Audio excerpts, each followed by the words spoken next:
Hi! ఈరోజు బెల్లంతో సేమియా సగ్గుబియ్యం సింపుల్గా ఎలా తయారు చేసుకోవాలో తెలుసుకుందాం. ఇలాంటి టేస్టీ అండ్ హెల్తీ రెసిపీస్ కావాలంటే నా ఛానల్ను సబ్స్క్రైబ్ చేసుకోండి. ముందుగా ఒక గిన్నెలోకి ఒక కప్పు సగ్గుబియ్యాన్ని తీసుకొని 1-2 సార్లు శుభ్రంగా కడుక్కొని వాటర్ పోసుకొని అరగంట పాటు నానబెట్టుకోవాలి. సగ్గుబియ్యం ఎక్కువసేపు నానితే తొందరగా ఉడికిపోతాయండి.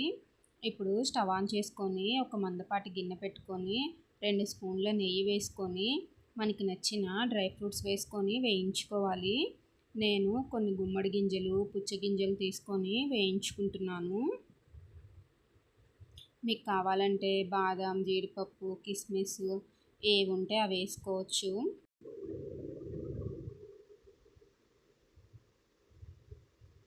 ఇలా వేగిన తర్వాత ఒక గిన్నెలోకి తీసుకోవాలి.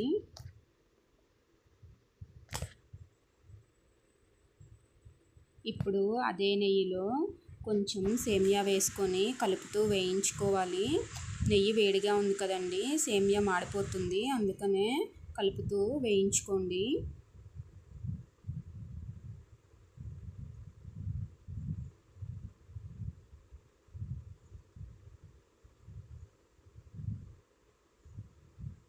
ఇలా సేమియా బాగా వేగేంత వరకు వేయించుకోవాలి.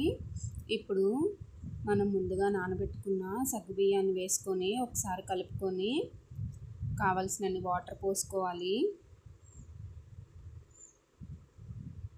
ఒకసారి కలుపుకొని మంటను మీడియం ఫ్లేమ్లోకి అడ్జస్ట్ చేసుకోండి.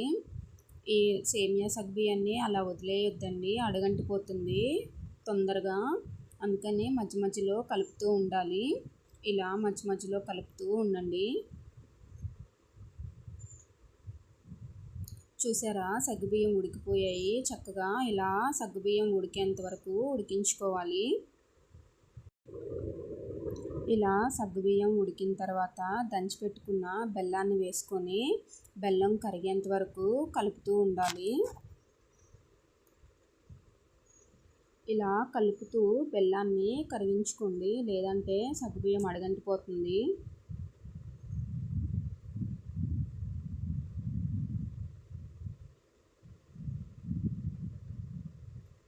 ఇలా బెల్లం మొత్తం పూర్తిగా కరిగిపోయిన తర్వాత కొంచెం యాలకుల పొడి వేసుకొని ఒకసారి కలుపుకొని స్టవ్ ఆఫ్ చేసుకోండి. ఇప్పుడు కాచి చల్లార పెట్టుకున్న పాలని వేసుకొని కలుపుకోవాలి. మనకి కొంచెం గట్టిగా కావాలంటే పాలు కొంచెం తక్కువ వేసుకోండి, కొంచెం పలుచగా కావాలంటే పాలేమో ఎక్కువ వేసుకోండి. అంతేనండి.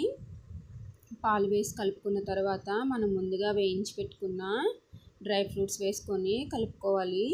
అంతేనండి, రుచికరమైన బెల్లంతో చేసిన సేమియా సగ్గుబియ్యం రెడీ.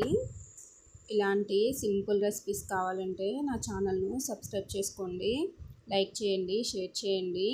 Thanks for watching.